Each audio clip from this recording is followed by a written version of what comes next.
Y mirad, al cabo de 3 siglos, esa pequeña levadura de las comunidades cristianas, esos 4 judíos y 4 gentiles que creían en Jesús allá en un rincón del Imperio Romano, esa pequeña levadura había fermentado todo el Imperio Romano. En el siglo IV, prácticamente todo el Imperio Romano se hizo cristiano. Todo el mundo alrededor del Mediterráneo se hizo cristiano. De una pequeña levadura, millones de personas. De unos poquitos decenas, unos poquitos cientos, más de 50 millones. Y eso en 4 siglos. Esa es la realidad de cómo una cosa pequeñita puede crecer. ¿Qué nos dice a nosotros esto hoy? Que poquita gente, si está convencida, si tiene fe, si se compromete de verdad, puede cambiar toda una sociedad.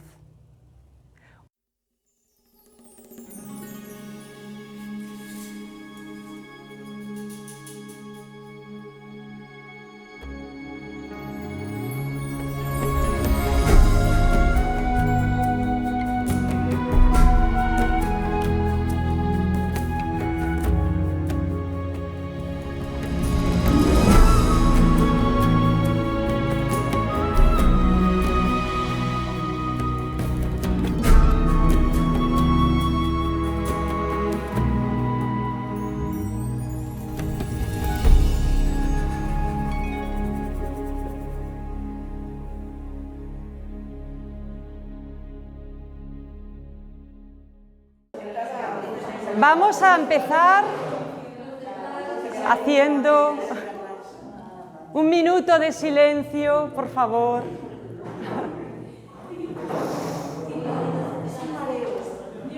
Delfina, ponte aquí delante si quieres. Bueno, tranquilas, ya está. Pues vamos a ofrecer este minuto de silencio por la paz que tantos deseamos en el mundo, en nuestras familias, los que sois de otros países, la paz en vuestro país, la paz aquí en Europa y también en nuestro interior.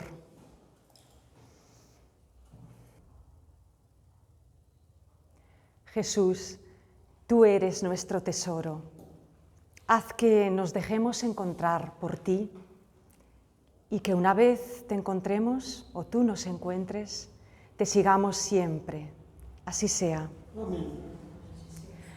La semana pasada hablamos de las parábolas del reino, las primeras parábolas del reino, y vimos que el reino Jesús lo comparaba a una semilla que crecía misteriosamente, una semilla pequeñita que luego se multiplicaba, una semilla que no siempre crecía dependiendo del campo donde caía, del terreno. Hablamos de cómo se recibe esa semilla y también hablamos de los enemigos de la semilla, del trigo y de la cizaña. Sé que os quedaron preguntas.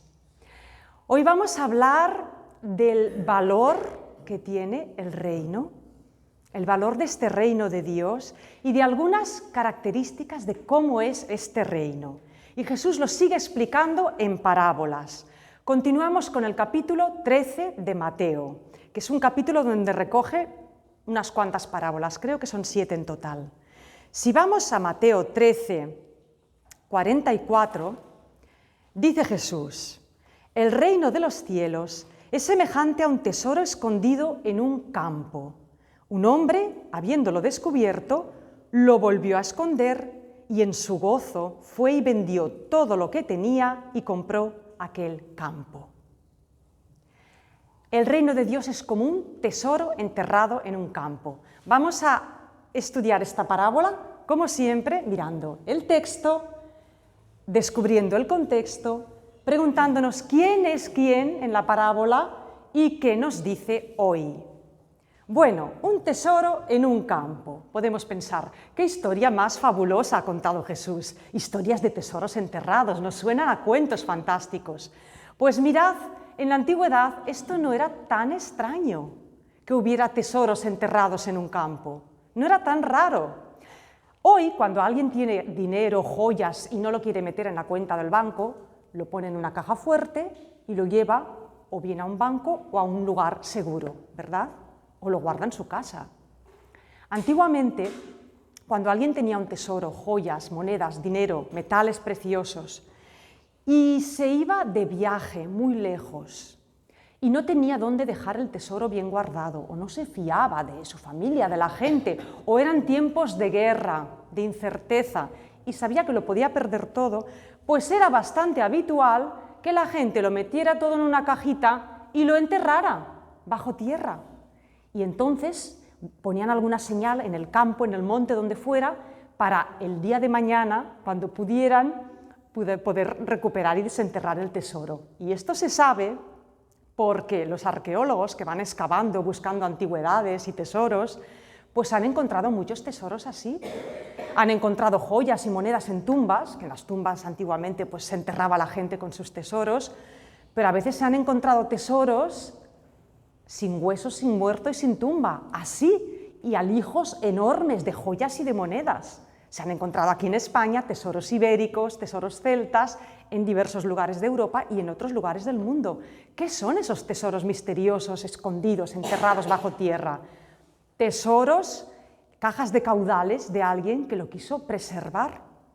Bueno, pues Jesús está explicando el caso de un hombre que, cavando en un campo, o casi de casualidad, vete a saber qué estaba haciendo, encuentra un tesoro escondido. ¿Qué pasa?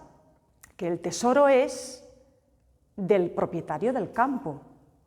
Si ese hombre no es propietario de ese campo, ¿qué hace? Pues lo vendo todo, reúno el dinero necesario, compro esa finca, porque sé que comprando esa finca he hecho la inversión de mi vida. Ahí está el tesoro y ahí tengo mi riqueza. Tengo un campo y tengo mi tesoro. Bueno, pues este contexto era una situación que podía ser real. Ahora, ¿qué hace este hombre para conseguir el campo y el tesoro? Dice, lo vende todo lo que tenía. Aquí hay un punto de exceso, de exageración de la parábola. ¿Realmente valía la pena? Pues quizás sí, seguramente sí. Pero ese hombre no le supo mal desprenderse de todo lo que tenía para conseguir el tesoro. Y Jesús nos dice, así es el reino de Dios, un tesoro. Y aquí he traído un cofrecillo con, ya sé que no es auténtico, con unas piedras preciosas. Ojalá fuera de verdad. Si esto fuera un diamante, ya me puedo retirar. Lo que costaría, ¿verdad? Bueno, vamos a ver entonces qué es qué y quién es quién en esta parábola. Está claro que el tesoro es el reino de Dios, pero fijaros cómo está el reino de Dios. Escondido. No se ve a simple vista. Es como aquellas semillas enterradas. De entrada, el reino de Dios no es aparente. Y este hombre lo encuentra por casualidad. ¿Quién es este hombre? Alguien que está buscando a Dios o que quizás no lo está buscando y de pronto en su vida tiene una experiencia y se encuentra con Dios. Se encuentra con Dios, recibe una llamada de Dios. Descubre que en su vida hay algo más que antes no había. ¿Y qué hace este hombre? Se alegra muchísimo, le cambia todo, se llena de gozo, en su gozo fue. ¿Pero qué hace este hombre? Lo esconde, no lo dice a todo el mundo, porque ¿qué pasa? ¿Qué pasa si descubres un tesoro y le dices a todo el mundo? ¡Ay, ese tesoro no te va a durar 2 días! O te lo robarán, o te lo quitarán, o te pedirán, dame, reparte, comparte. O si es un banco que se entera que tienes mucho dinero, venga, ven a depositarlo aquí, que te lo guardamos bien. Bueno, pues ese hombre de momento lo esconde, lo guarda en secreto. Esto a veces ocurre que cuando una persona tiene una experiencia de Dios, es algo tan grande que no lo puedes explicar a todo el mundo ni de cualquier manera. Tienes que interiorizarlo, callar, meditarlo, porque ese encuentro con Dios te hará tomar decisiones importantes en tu vida y te hará tomar cambios. Y si lo empiezas a decir todo y a explicar todo, vas a encontrar obstáculos, pegas, oposición. Entonces, cuando uno encuentra a Dios, cuando uno siente esa llamada, cuando has encontrado el reino, hay que ser muy discreto, como ese hombre. Y vas, arreglas tus cosas, este hombre lo vendió todo, pues tú organizas tu vida, tomas tus decisiones y entonces ya adoptas los cambios o haces lo que tengas que hacer según esa llamada que hayas recibido. Y os voy a contar una historia real de una persona, una mujer, que encontró el tesoro escondido. Es el caso de un personaje muy conocido que es Santa Clara de Asís. Santa Clara de Asís era una jovencita, 14, 15 años, hija de una familia nobiliaria de Asís. Tenía edad ya casadera, sus padres le andaban buscando entre los jóvenes nobles de Asís a ver el mejor para casar a su hija. Pero Clara, desde muy niña, empezó a escuchar y a ver en Asís ¿a quién? A otro joven muy famoso de Asís, que era Francisco.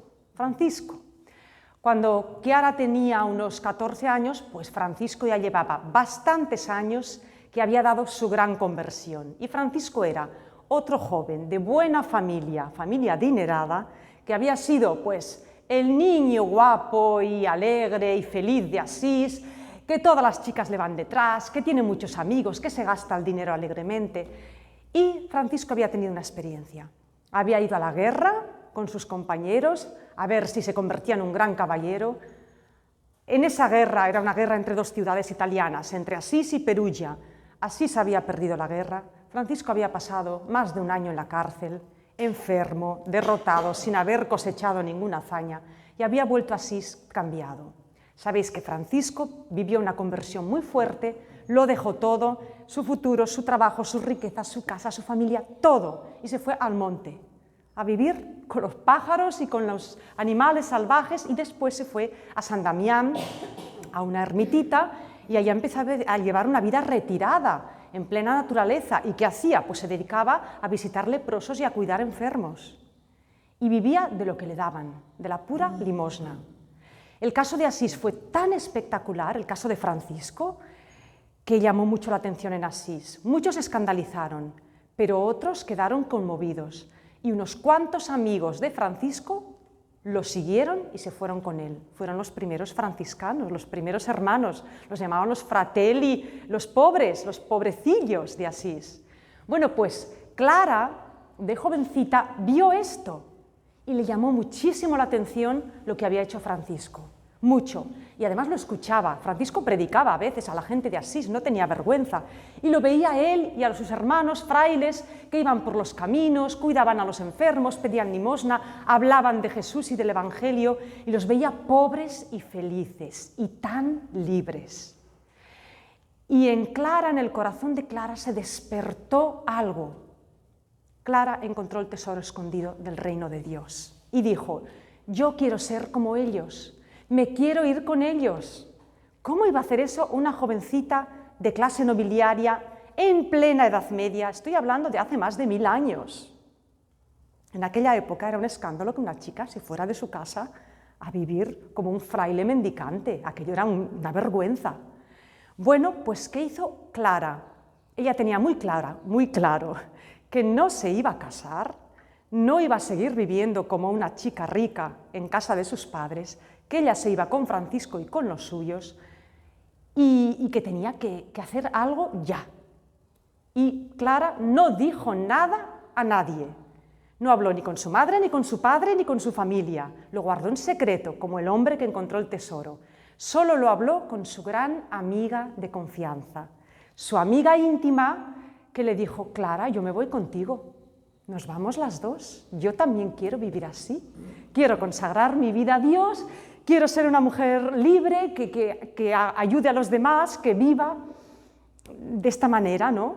Y Clara y su amiga lo guardaron en secreto, no dijeron nada a nadie, y la noche del domingo de Pascua de aquel año, de cierto año en Asís, cuando todo el mundo estaba oyendo misa en la catedral de Asís y celebrando la Pascua, Clara y su amiga se escabulleron y se fueron de su casa. Salieron de Asís corriendo en plena noche y se fueron a la ermita de San Damián, que está a 1 kilómetro de Asís, en medio del campo, y allí las esperaban, porque ya lo había pactado Clara con Francisco y los demás, las esperaban Francisco y sus hermanos frailes, les habían preparado pues una casita, habían preparado la iglesia lleno de velas, de flores, precioso para recibirlas, y dijeron: bienvenidas hermanas, bienvenidas a la familia de hermanos pobres, sois las primeras y sois 2 mujeres, pues os hemos preparado aquí para que podáis vivir, vosotras no podéis ir por los caminos como nosotros, pero podéis vivir entregadas pues a la oración, a hacer obras de caridad y bueno, lo que queráis, ¿no? Bueno, ¿qué pasó? Al día siguiente, cuando la familia de Clara regresó de madrugada a casa, ¿dónde está la niña? ¿Dónde está nuestra hija? Y la familia de la amiga lo mismo, ¿qué ha pasado aquí? Bueno, pues cuando se enteraron que Clara se había escapado y tuvieron noticia que la habían visto por San Damián con Francesco y con los suyos, los hermanos mayores de Clara montaron a caballo, cogieron sus armas y a punta de espada la fueron a buscar. Dijeron, tú te vuelves a casa. Se presentaron en San Damián y dijeron, venimos a buscar a nuestra hermana. ¿Qué habéis hecho?, le dijeron a Francisco y a los frailes. ¿Les habéis sorbido los sesos? ¿Las habéis enredado? ¿Las habéis engañado? ¿Las habéis secuestrado? ¿Qué estáis haciendo con dos chicas jóvenes vosotros? ¡Qué vergüenza! Bueno, ¿sabéis qué hizo Clara? Cuando los vio venir, se fue corriendo a la iglesia, se abrazó a la cruz, al pie del altar, y les dijo a sus hermanos, muerta me tendréis que sacar de aquí. Yo no me muevo, no me sacáis de aquí. Y los hermanos tuvieron que volver. Y Clara se quedó. Pues esto es un ejemplo, quizás muy espectacular, ¿no? muy profundo, de lo que hace una persona cuando descubre el reino de Dios. Clara renunció a un futuro de confort, de riqueza, de ser una gran dama medieval, de tener hijos, la alegría de ser madre, por una vida llena de pobreza y precariedad, pero una vida libre y llena de felicidad. Y Clara fue una mujer muy feliz, hizo mucho bien, y con el tiempo en Asís, pues ¿qué ocurrió? Que detrás de Clara y su amiga fueron otras mujeres, y se fundó una comunidad, las primeras clarisas. Y con el tiempo, pues Clara fundó esta orden religiosa, el Papa se la reconoció y el Papa, los obispos, los sacerdotes, todos iban a consultar a Clara, a pedirle consejo, se convirtió en un referente moral, en una maestra. Fue una gran mujer en Asís y bueno, la santa que todos veneramos hoy y recordamos. Pues Clara fue la que encontró el tesoro escondido, allí donde había pobreza, donde nadie daría nada por ellos, y lo dejó todo por ese tesoro. Vendió todo. Antes lo había hecho Francisco, que fue su gran ejemplo. Bueno, Jesús sigue diciendo, el reino de los cielos es semejante a un mercader en busca de perlas finas. Habiendo encontrado una de gran valor, vendió todo lo que tenía y la compró. Vendió todo lo que tenía, es lo mismo que el que encuentra el tesoro escondido. Bueno, pues aquí no es una perla porque no he encontrado una perla tan grande, pero os muestro una perla maravillosa y rarísima. El mercader que encuentra la perla fina.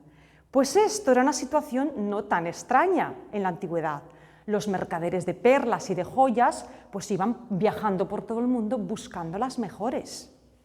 Y las perlas tenían mucho valor, porque sabéis que hoy se hacen perlas artificiales de cualquier cosa, pero antiguamente, y hoy también, las perlas naturales, pues son esas bolitas que se forman dentro de las ostras, dentro de unos moluscos, y claro, tardan años en formarse, son muy valiosas. Una perla auténtica grande puede costar 5 o 6 mil euros.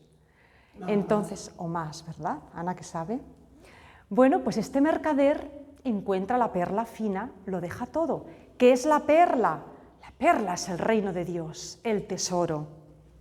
Y el mercader es el que está buscando. En este caso sí que está buscando. ¿Cuántas personas hay en el mundo que están buscando a Dios? Y lo buscan, y lo buscan, y lo buscan. Y a veces les cuesta encontrarlo. Pero cuando lo encuentran, ¿qué hacen? ¿Harán como este mercader? ¿Dejarán todo lo que haga falta por el reino de Dios? ¿O dirán, ¡ay, demasiado caro! Lo dejo. Bueno, Jesús está hablando de la alegría que tienen los que han encontrado el reino y lo han seguido. La alegría que tuvieron sus discípulos. Cuando Él llamó a Simón y a Andrés y les dijo, seguidme, que os haré pescadores de hombres, lo dejaron todo y lo siguieron. Juan y Santiago, los zebedeos, lo mismo, enseguida dejaron las redes, la barca, su padre, el trabajo, todo, y lo siguieron. Estos entendieron, captaron, olieron que ahí estaba el reino de Dios. Lo dejan todo y lo siguen. Entonces nos podemos preguntar nosotros hoy, estas parábolas, ¿qué nos dicen? En primer lugar, ¿vamos buscando el reino de Dios? Hombre, yo creo que todos los que estamos aquí o lo buscamos, o lo hemos encontrado, o sabemos más o menos dónde buscar. Por eso estamos aquí, ¿verdad? Lo hemos encontrado, pero encontrar quiere decir, he tenido esa experiencia de decir, está aquí, esto es, aquí es donde tengo que estar, por aquí tengo que ir, a esta persona, a estas personas tengo que seguir, esto tengo que hacer.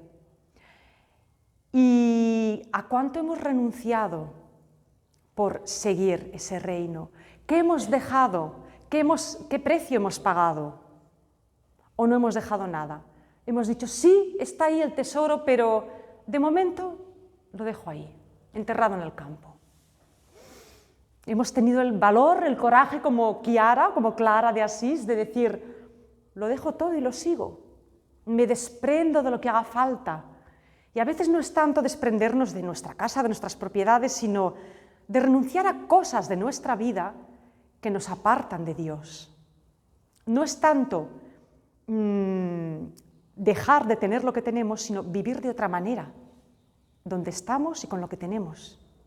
Desprendernos de lo que nos ata, lo que nos engancha. ¿A qué hemos renunciado por encontrar el reino, por seguir a Jesús, por esa perla preciosa? Y si hemos renunciado a algo, lo hemos hecho con gozo, como dice aquí, con alegría, diciendo, no me cuesta nada, lo vendo todo, es igual, es más importante eso. Mirad, San Pablo lo explicaba de manera muy gráfica. En su carta a los Filipenses, creo que es Filipenses 3, dice, mirad, cuando encontré a Cristo, todas las cosas del mundo, las cosas que para mí antes eran valiosas, dejaron de tener valor. Ahora lo considero basura. Todo es basura, todo es quincalla, todo es chatarra. Para mí el tesoro es Jesús. Ese es el tesoro. Todo lo que me aparte de Jesús, no vale nada. Tenemos esa experiencia, la hemos tenido, la podemos tener todos. ¿Qué nos obliga a cambiar o a dejar atrás ese tesoro que hemos encontrado? Y si no lo hemos encontrado, ¿dónde lo podemos encontrar? ¿Quién nos puede ayudar? ¿Por dónde seguimos la pista? Seguimos.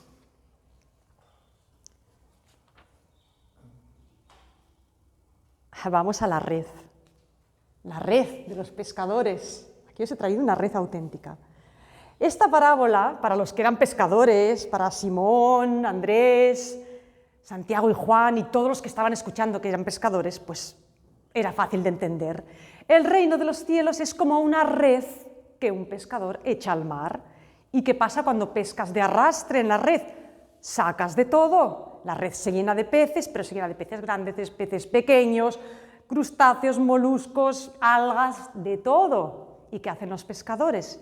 Llevan la red a la orilla y en la orilla pues empiezan a escoger y a seleccionar los peces buenos a un cesto, lo que es malo, lo que no sirve, lo tiran. Bueno, pues dice, así será en la consumación del siglo, al final de los tiempos. Saldrán los ángeles y separarán a los malos de los justos y los echarán en el horno del fuego.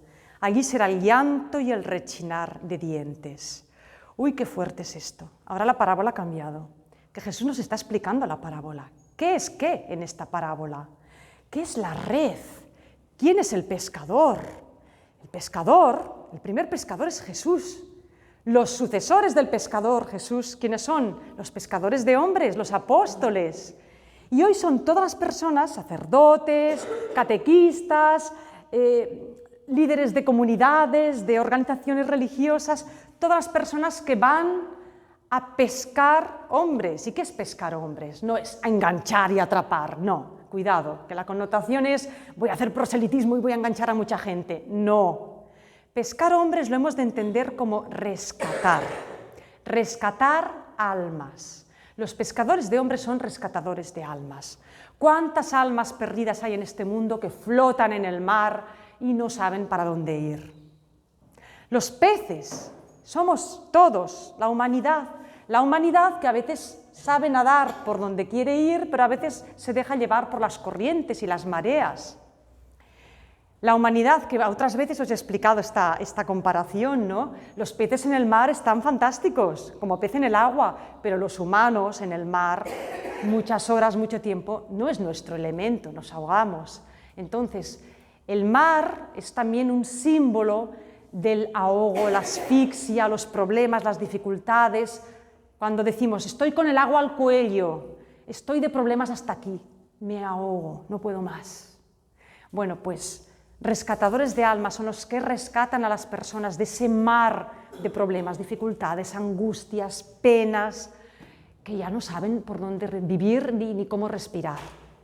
Rescatadores de almas son los pescadores. Pero ¿qué pasa? Pues que muchas personas de buena voluntad van a rescatar almas. Y no todo el mundo se deja rescatar.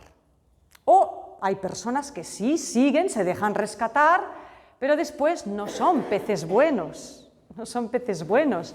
Muchos son los llamados y pocos los escogidos. Muchas personas responden a una llamada, pero luego no se comprometen, no siguen, sí, pero no, bueno. Y eso Jesús lo dice. Cuando habló de la cizaña también lo dijo. No todo el mundo es trigo, hay cizaña también. ¿Y qué va a pasar con los peces malos? Pues que serán arrojados fuera. Esto nos puede parecer muy duro, porque decimos, pero Jesús no es bueno, Dios no quiere salvarnos a todos. Claro que quiere salvarnos a todos. Dios quiere que todos seamos pescado bueno, que todos seamos trigo bueno, que todos nos salvemos y vayamos al buen cesto y a la presencia de Dios. Pero aquí hay un factor que siempre os lo recuerdo, que es la libertad humana. Tenemos libertad. Y al reino de Dios se entra por el propio pie libremente. Nadie entra forzado, ni obligado, ni con gancho, con anzuelo, no. Enredado en la red, no, vas a entrar libremente. Entonces, hay gente que por lo que sea no quiere entrar, no acepta entrar o no está dispuesta a hacer lo necesario para entrar. ¿Recordáis la imagen de la puertecita? La puertecita pequeña, pues hay gente que quiere entrar en esa puertecita bien tibante, bien erguido y no quiere agacharse. Y son tan inflexibles que es que no hay manera de que se agachen, pues no van a entrar. Entonces Jesús dice, las personas que quieran entrar, que hagan lo necesario, que renuncien, que sean humildes, que claro que entrarán, todas las que quieran entrarán, pero tiene que ser libremente. Y el misterio de la libertad humana es como el misterio del mal, que es que a veces hay personas que no quieren. Cuando os hablé del trigo y la cizaña, os hablé de las tentaciones, pues hay personas que la seducción del mal las atrapa y dicen, sí quiero poder, porque se está tan bien teniendo poder. Sí quiero mucho dinero y haré lo que sea por tener riquezas. No me importa, no voy a tener escrúpulos. Y hay personas pues, que se dejan llevar por el reconocimiento y por la fama y hacen lo que sea por estar arriba, en el podio, ¿no? Bueno, Dios respeta nuestra libertad. Nadie entrará forzado ni obligado. Entonces, podemos preguntarnos, en nuestra vida, ¿hemos sido rescatados? Hemos vivido situaciones difíciles, de amargura, de tristeza, de depresión profunda, de no encontrar sentido en nuestra vida, de decir, es que mi vida es un desastre, ya no sé qué hacer. Y alguien nos ha dado una mano fuerte y nos ha sacado del hoyo. ¿Hemos sentido la experiencia de que alguien nos ha rescatado? ¿Nos ha sacado de ahí? ¿Hemos sido rescatados? ¿Quién nos ha rescatado?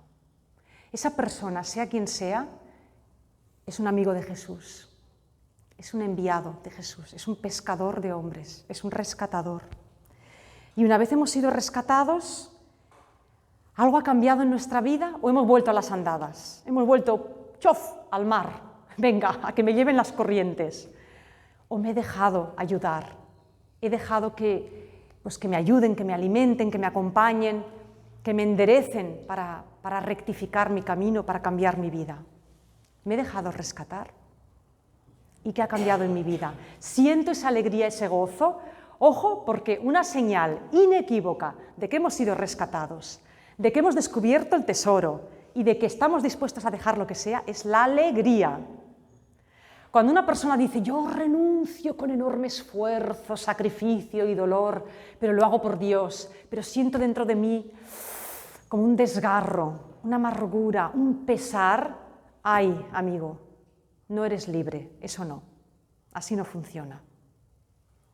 Eso no funciona. Tendrás que pasar tu proceso, esperar tu tiempo, ver qué falla ahí, qué te está apartando de Dios. Porque si nada te aparta de Dios, te aseguro que el rescate es una alegría tan grande, es como si te estuvieras ahogando en el mar y vinieran con una barca salvavidas y te sacaran del agua. ¿Qué sientes cuando te han rescatado de un naufragio? ¡Uf! Vuelvo a vivir, he nacido de nuevo, nacer de nuevo. Soy otro, soy otra persona. He resucitado. Esa experiencia de alegría inmensa de resurrección es lo que se siente cuando uno es rescatado, cuando uno encuentra el reino. Si no se siente eso, algo falla. Algo ha fallado por ahí, alguna cosa por el proceso no ha ido bien. No me han pescado bien, no era el momento, no lo sé. Cada uno que examine su vida, porque estas parábolas nos invitan a pensar. Yo he sido rescatado, yo he encontrado un tesoro, una perla, lo he dejado todo, como Clara. He hecho mis planes, incluso he tenido que guardarlo en secreto un tiempo, porque si no mi familia no me dejaba. Bueno, cuando Jesús acabó de explicar estas parábolas, nos queda una última imagen. Les dijo a sus discípulos que estaban escuchando así, como vosotros ahora. Bueno, ¿lo habéis entendido? ¿Lo habéis entendido? ¿Lo habéis entendido? Y le dijeron, sí. Bien, dijo Jesús, bien. Entonces les dijo, todo escriba que ha llegado a ser discípulo del reino de los cielos es semejante al dueño de casa que saca de su tesoro lo nuevo y lo viejo. ¿Qué quiere decir esto? Lo voy a explicar. Escriba que se ha hecho discípulo del reino de los cielos. En tiempos de Jesús había muchos escribas, eran los que conocían muy bien las escrituras y las enseñaban a los demás, los que enseñaban en las sinagogas, en el templo, los rabinos, ¿vale? Los que disputaban tanto con Jesús y le discutían, los que lo sabían todo. Bueno, pero Jesús está diciendo, un escriba que se ha hecho discípulo del reino de los cielos, un maestro que ha tenido la humildad de convertirse en alumno, porque discípulo es alumno, un maestro que ha dicho, Dios mío, llevo toda mi vida estudiando las Escrituras, pero me doy cuenta de que para entrar en el reino de Dios soy un niño que tengo que aprender, tengo que escuchar. Y a lo mejor tengo que aprender de Jesús, que es este rabino de un pueblecito de Nazaret, que resulta que sabe más que yo. Se hace humilde, aprende, se hace discípulo del reino. Entonces, ¿qué pasa? Imaginaros pues algunos escribas que sí, que se hicieron discípulos de Jesús, que los hubo. No todos eran orgullosos, ni soberbios, ni sabelotodos. Pues estos escribas, dice Jesús, son como el dueño de la casa, el padre de casa, que tiene su cofre con su tesoro y de ahí saca lo nuevo y lo viejo. Bueno, pues en casa a veces hay que ordenar y sacar, como en los armarios, las mujeres lo sabemos muy bien, vamos a abrir el armario y vamos a ordenar y hacer un poco de limpieza y vamos a sacar lo nuevo y lo viejo y vamos a ver qué nos quedamos y qué damos, tiramos, reciclamos o revendemos o lo que sea, pero nos vamos a desprender, ¿verdad? Que todas habéis hecho limpieza de armarios. Bueno, pues lo mismo, ¿qué vamos a guardar y qué vamos a dejar? Pues hay cosas que ya no vale la pena guardar, que hay que desecharlas porque están viejas, estropeadas, no me sirven, ya no me va la talla, esto ya no me lo voy a poner nunca más. Pues Jesús dice, el escriba hace lo mismo. Los escribas tenían mucha sabiduría, muchos conocimientos, muchas tradiciones antiguas, muchas costumbres heredadas.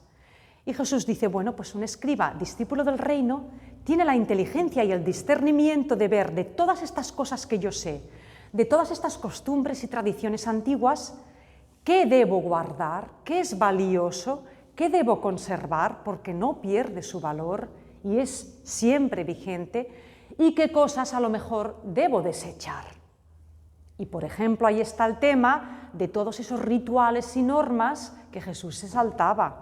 Lo de lavarse siempre las manos, lavar los cacharros, las copas, no sé qué, en sábado no se puede comer, en sábado no sé qué, hay que ayunar, no se puede caminar más de tantos pasos. Pues bueno, señoras y señores, de toda la ley de Israel, de la ley de Moisés, los 10 mandamientos están perfectos, esos no hay que saltárselo. Hay otras cosas que son muy buenas: ama a Dios, ama a tu prójimo, reza, da limosna, sé justo. Pero hay cosas, costumbres, rituales, cositas, que son cosas del pasado, que si las conservas bien, pero si no, no pasa nada, las puedes desechar. Y cuando la Iglesia se empezó a extender en el mundo gentil, es lo que vieron Pablo y los apóstoles: ya no vale la pena pedirles a los gentiles que se convierten al cristianismo que respeten todas las normas y todos los rituales de los judíos. Es que no necesitan eso para seguir a Jesús. Que crean en Jesús, que sepan los mandamientos, lo básico de la ley de Dios, pero sobre todo el mandato de Jesús, el mandato del amor. Y ya está, todo lo demás es accesorio. Pues hay que saber distinguir. Nosotros en la Iglesia, lo mismo. Nosotros tenemos una cultura cristiana de 2000 años y a lo largo de los 2000 años, pues en la Iglesia ha habido costumbres, rituales, normas, cosas. Pues todos recordaréis que hace 50, 100 años, y aquí en esta iglesia, pues las mujeres tenían que entrar en misa con un velo y siempre con manga larga y con falda. Bueno, pues hoy una mujer puede ir a misa decentemente vestida, pero puede ir con manga corta, ninguna lleva un velo, podemos ir con el pelo corto o recogido. Estas cosas son las que se pueden descartar porque eso no es esencial para el reino de Dios. Yo no tengo obligatoriamente que ir a misa con un velo, que lo quiero llevar porque sí, porque es mi devoción. Bueno, bien, pero no obligues a nadie a llevarlo. Esas son las cosas que cambian, son las tradiciones viejas que cambian y que ayer fueron vigentes y estaban bien en su momento, pero hoy no. Es como si ahora las mujeres quisiéramos vestir como las mujeres medievales, que es como visten las religiosas, las monjas. ¿Cómo visten las monjas de clausura que llevan hábito? Visten como vestían las damas y las señoras en la Edad Media, en la época de Santa Clara, en la época de Santa Teresa. Hoy es Santa Teresa, por cierto, Santa Teresa de Jesús. Claro, en aquella época, pues es que todas las mujeres llevaban el pelo tapado, llevaban el velo, llevaban la túnica, llevaban la sobretúnica, llevaban un manto. Era la manera habitual de vestir. Pero hoy, ¿cómo viste una mujer normal y trabajadora? Pues la mayoría llevamos pantalones, y llevamos una camisa, un jersey, una chaqueta normal, o vestidos o faldas, pero faldas largas las llevamos cuando vamos de gala, ¿es verdad? Entonces, estas cosas cambian. Las formas de vestir, lo que llevamos, todo esto cambia. Y estas son las cosas que hay que tener discernimiento para saber lo que hay que conservar y lo que no hace falta conservar. Pues esto es lo que dice Jesús. Hay que tener discernimiento para conservar lo que realmente vale la pena, lo auténtico, lo que nunca pierde su valor. Bueno, pues hagamos un poco de reflexión de estas parábolas y de conclusión. El tesoro y la perla nos muestran que el reino de Dios es algo muy valioso, pero que de entrada está escondido y que quien lo encuentra es capaz de sacrificarlo todo por conseguirlo. También nos habla de la red y que hay una selección, que la selección al final la hace uno mismo con su decisión libre de estar o no estar, dejarse rescatar o no, y hay que saber discernir. Y unas últimas palabras que nos enseñan que el reino, como vimos el otro día, es algo que empieza muy pequeñito. Volvemos a Mateo 13, un poquito antes, aquí, Mateo 13, 33, antes del tesoro y la perla. El reino de Dios es semejante a la levadura que una mujer tomó y escondió en 3 medidas de harina hasta que todo fermentó. Y esto las mujeres que escuchaban a Jesús decían, claro, es así. ¿Cómo es esto? Una cosa muy pequeñita que fermenta toda la masa. Y un poquito así de masa ácida lo metes en un montón de harina y todo crece, crece, crece. Algo pequeñito que lo transforma todo. Pero además, ¿qué pasa?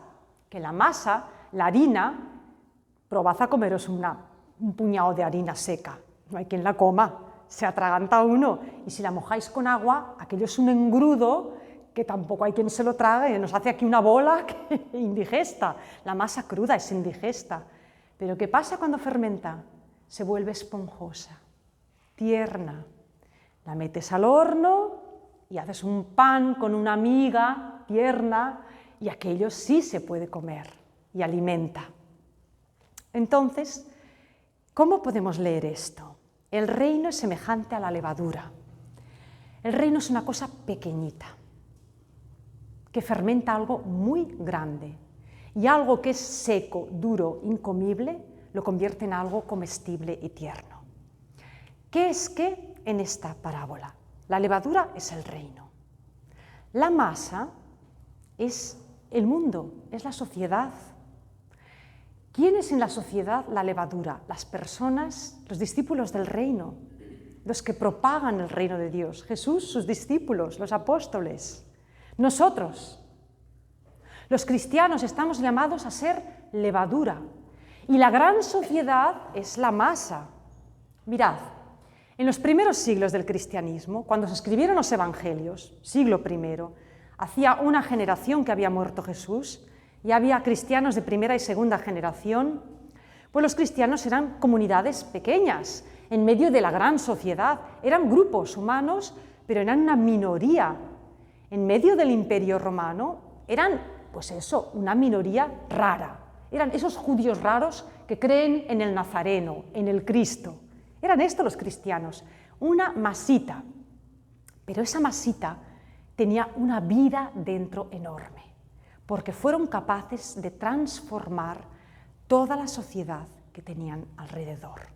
Y se fueron extendiendo y extendiendo. Y mirad, al cabo de 3 siglos, esa pequeña levadura de las comunidades cristianas, esos 4 judíos y 4 gentiles que creían en Jesús allá en un rincón del Imperio Romano, esa pequeña levadura había fermentado todo el Imperio Romano. En el siglo IV, prácticamente todo el Imperio Romano se hizo cristiano. Todo el mundo alrededor del Mediterráneo se hizo cristiano. De una pequeña levadura, millones de personas. De unos poquitos decenas, unos poquitos cientos, más de 50 millones. Y eso en 4 siglos. Esa es la realidad de cómo una cosa pequeñita puede crecer. ¿Qué nos dice a nosotros esto hoy? Que poquita gente, si está convencida, si tiene fe, si se compromete de verdad, puede cambiar toda una sociedad. Unos pocos cristianos cambiaron todo un imperio y crearon una cultura. La cultura europea, occidental, que hoy es la cultura de Europa, de América, de medio mundo, nace ahí, nace en el cristianismo que se expande por el Imperio Romano. ¿Por qué creéis que hoy tenemos derechos humanos, justicia social, la idea de igualdad, la idea de protección de los débiles, de defensa de las mujeres, de los niños, de los enfermos, de los vulnerables? Todo esto tiene su raíz ahí. Incluso hoy muchas personas que no creen tienen valores cristianos. Los tienen, porque son personas pues, que tienen un sentido de la justicia, de la solidaridad, de la bondad, de la defensa del débil. ¿Cuántas personas que incluso no son creyentes han interiorizado esos valores cristianos? Esa fue la levadura, el fermento.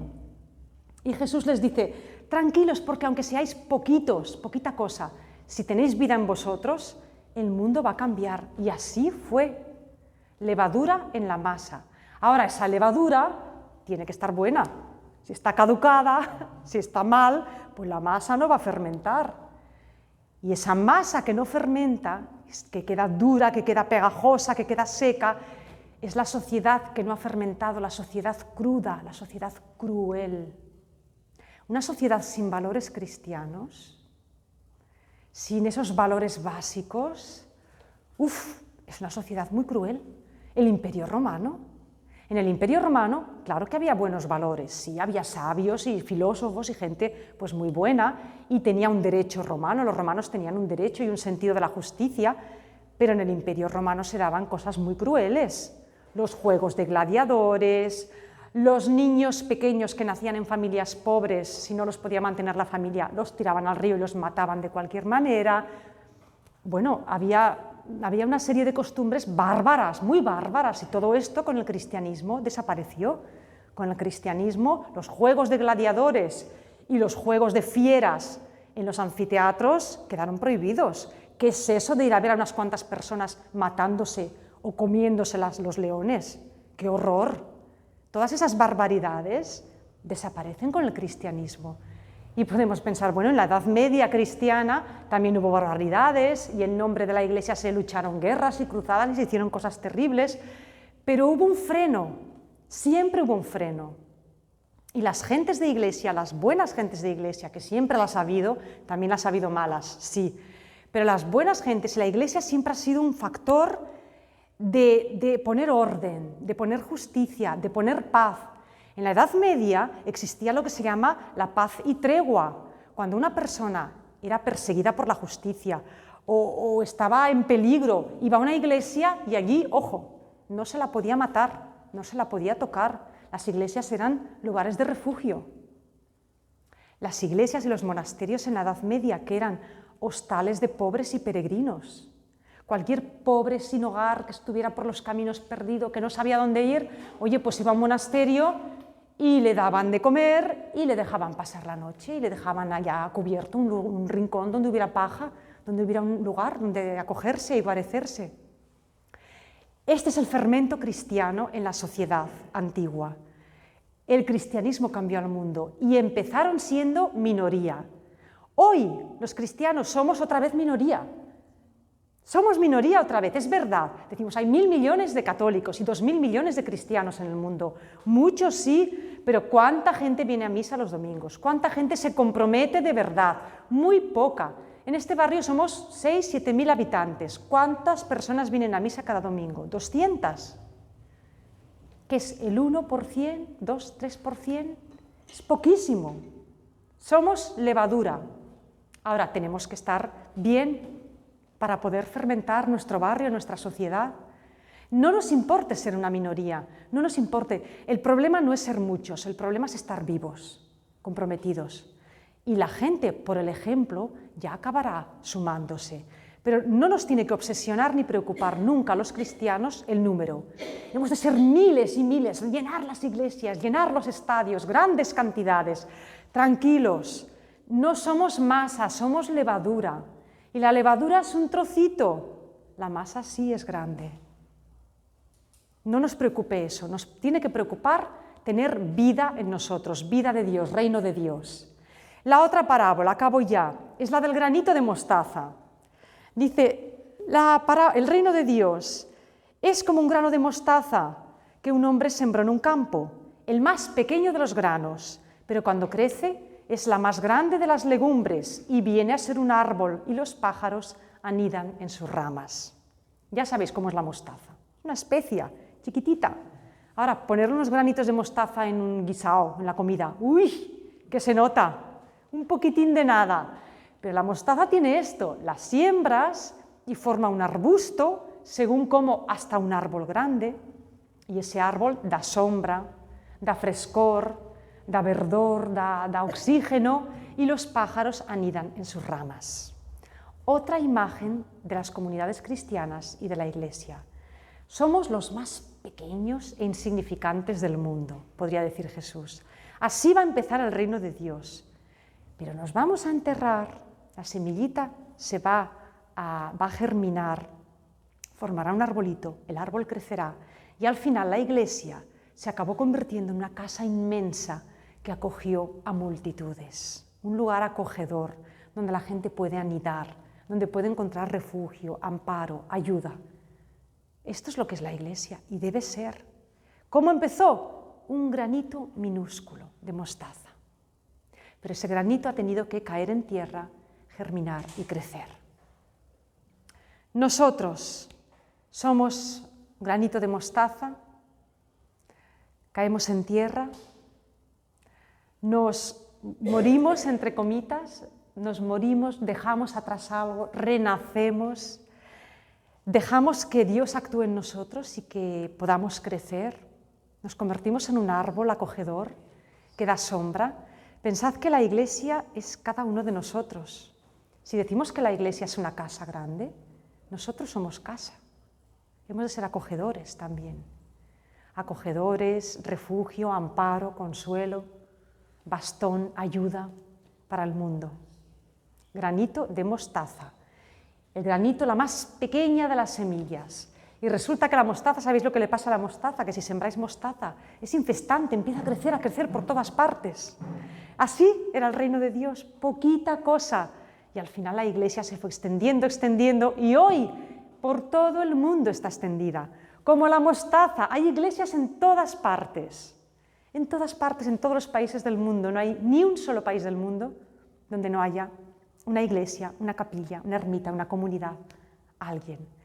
Hasta en países lejanos donde el cristianismo ha sido perseguido, en Mongolia. Hace tiempo leí un reportaje de un cura que está en Mongolia, español además. Pues en Mongolia hay muy poquitos cristianos, pero ahí están. ¿Y qué hacen? Pues no solo rezan y van a misa, sino que además ayudan a los pobres y la gente los quiere mucho. Bueno, pues ahí hay una semillita. China, sabéis que China es un país donde la Iglesia ha sido y es perseguida. Y ahora hay una situación un poco rara porque el gobierno chino quiere politizar mucho la Iglesia en China. Y entonces hay una parte de la Iglesia que no quiere someterse al poder político. No puede ser que el Partido Comunista nombre obispos y se meta en lo que enseñan los sacerdotes en las iglesias. Una situación muy complicada en China. Bueno, China, pues desde hace más de un siglo hay cristianos y comunidades. Cuando hubo la revolución maoísta, sabéis, con el comunismo, se persiguió muchísimo no solo el cristianismo, sino toda forma de religión. Era un régimen ateo. Y los cristianos fueron masacrados, perseguidos, muertos, torturados. Bueno, uno podría pensar, pocos cristianos que había en China, con el maoísmo debieron exterminarlos a todos, desaparecieron.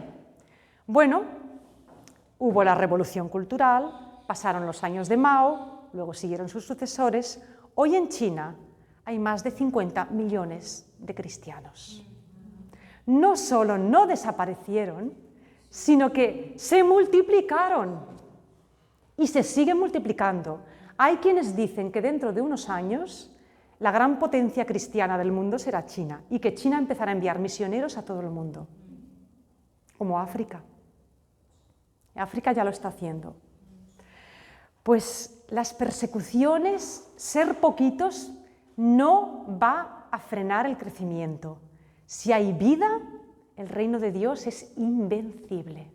Nada puede con él. Así que tengamos mucha esperanza y pensemos cada uno de nosotros cómo podemos ser buen fermento, buena levadura y fermentemos toda la masa que hay a nuestro alrededor para que el mundo sea un poco mejor, más amable, más humanitario, más reino de Dios, que es a lo que estamos llamados. Pues muchas gracias, acabamos aquí. Hoy tengo que acabar un poquito antes porque tengo otra clase después, pero os agradezco vuestra escucha y bueno, no sé si tenéis alguna preguntita rápida en 5 minutos. Yo sé que te explicas como un libro abierto. Ya. Y es estupendo. Gracias. Es que lo vives tú, lo estás viviendo todo Bueno. lo que estás explicando. Yo he sido rescatada, gente. Por eso lo puedo explicar. Porque yo he sido rescatada. Tengo una pregunta.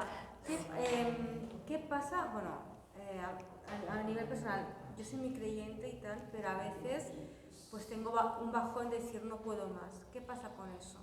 Porque decir a veces no puedo más. Vale, bajones los tenemos todos, porque es la naturaleza humana. Ahora, el tener un bajón, que son como los vaivenes de la vida, no quiere decir que en el fondo del fondo de ti tengas una última base de seguridad, de creencia, de fe, de confianza en Dios. Entonces, puedes estar pasando un bajón y lo pasas, no pasa nada, pero confía en Dios y acércate a Él, más en esos momentos.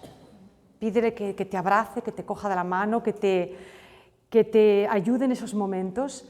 Y no pienses que porque no lo sientes o porque tienes un bajón o te sientes incluso más fría espiritualmente. Nos puede pasar. A todos los santos, mirad, hoy que Santa Teresa os lo digo, palabras y enseñanzas de Santa Teresa. Las arideces espirituales, es decir, sentir sequedad en el alma, es de lo más normal. Todos los santos las han tenido. No siento, cuidado con los sentimientos.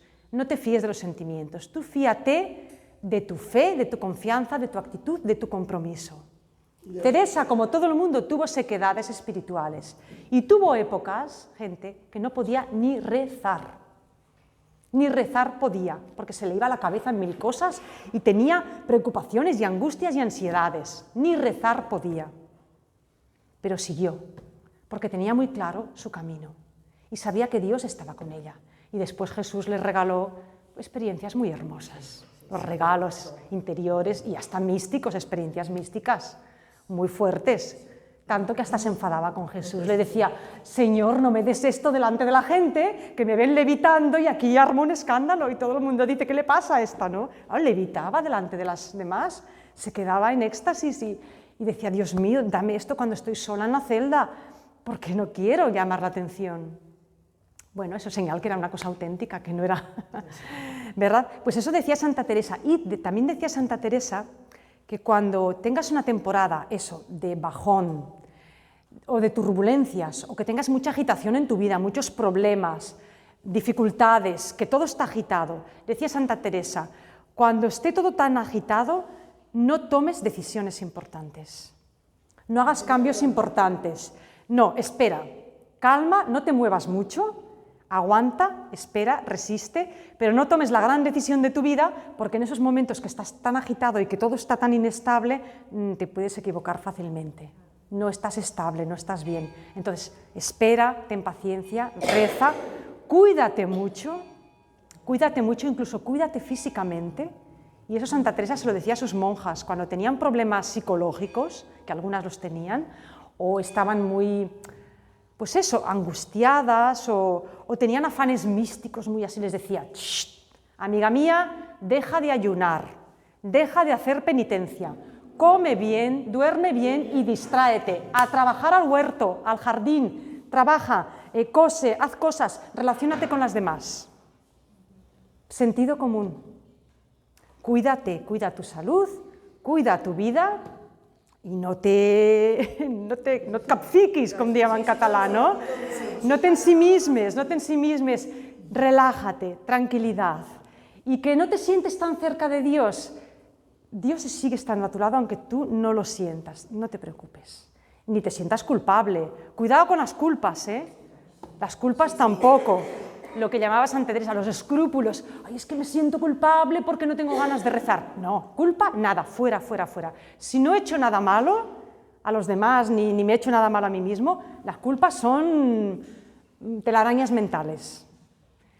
Trabaja, distráete, come, duerme, cuídate. Mañana será otro día. Es así, es así. Puro sentido común. Que Santa Teresa era muy mística, pero los místicos tienen los pies en el suelo siempre. Un auténtico místico no se va por las ramas, toca de pies a tierra. El fermento sale de la propia masa, te lo digo por experiencia. Pero la propia masa, hoy, a ver, tú que has estudiado ciencias y un poquito, ¿qué es el fermento? Claro, antiguamente era la masa que fermenta, misterio, pero hoy sabemos que la masa fermentada tiene unas bacterias, unas levaduras, no son bacterias, son hongos. Tiene unos microorganismos, unos bichitos que la fermentan. Si no hubiera bichitos, si fuera absolutamente estéril, aquello no fermenta. Pero ¿sabes cómo lo hacen? Porque yo tengo experiencia. Venga. Huele el fermento. Vengo de una Sí. panadería de niña. Ah. Entonces, el panadero mayor, que Sí. cada una de la madrugada, coge un trozo de masa y lo deposita al lado de un horno caliente, cerca. Y eso lo deja para mañana, pasado, cuando él considera que ha fermentado. Claro. Que huele ácido, que está esponjado, que Claro. tiene burbujitas. Porque los hongos están por ahí, en el aire, en todas partes. Entonces, claro, vuelan, es que no vuelan, están en todas partes, hasta en la madera. Es que el mundo microscópico no lo vemos, pero está ahí, todo está lleno de bacterias. Nuestra piel está llena de bacterias, todo está lleno de bacterias, y bacterias buenas. Para miles y miles de panes. Luego vino la levadura artificial, ahora está la Claro, levadura en polvo. y ahora los polvitos. Pero el fermento sale de la masa. Es cuestión de la propia masa esperar. Exacto, y esa es la masa madre, que es la masa buena, la que el pan lo digieres mejor, y esa es la masa madre. ¿Por qué? Porque viene de los bichitos, viene de las levaduras, no viene de unos polvos. Claro, yo si quiero hacer un bizcocho, le pongo bicarbonato y también se hincha, pero es trampa. La masa madre, es de masa madre. Exacto, es cuando es el fermento, sí.